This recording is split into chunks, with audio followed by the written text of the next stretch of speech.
Good morning friends, எல்லோரும் எப்படி இருக்கீங்க? Hope you all doing well. So இன்றைக்கி நம்ம ஹெல்த்தி சீரீஸோட பார்ட் 3ல் தான் இருக்கோம். இன்றைக்கி நம்ம பார்க்க போகிற டிஷ் என்னன்னு பார்த்தீங்கன்னா ராகி மாவு தோசை தான்.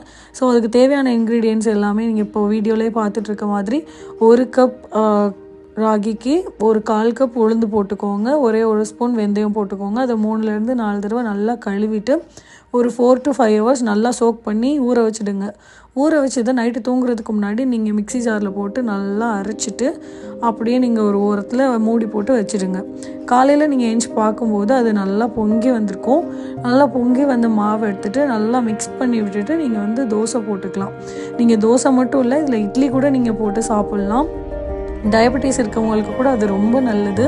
அதே மாதிரி ராகி தோசையில் பார்த்தீங்கன்னா கால்சியம், அயன், உங்களோட போன் ஹெல்த்துக்கு கூட இது ரொம்ப நல்லதுன்னு சொல்கிறாங்க. ஈவன் உங்களோட ஸ்கின்னுக்கும் ஹேருக்கும் கூட இது ரொம்ப நல்லதுங்க. அதில் கொலாஜன் ப்ரொடக்ஷன் இருக்கிறதுனால உங்கள் ஸ்கின்னுக்கு ரொம்ப நல்லது. ஸோ இதே மாதிரி நீங்கள் இதே மெத்தடில் இந்த தோசையை செஞ்சு உங்கள் வீட்டில் உள்ளவங்களுக்கு தேங்காய் சட்னி கூட வச்சு சர்வ் பண்ணிங்கன்னா டேஸ்ட் சூப்பராக இருக்கும். இதுதான் அதோட காம்பினேஷன்.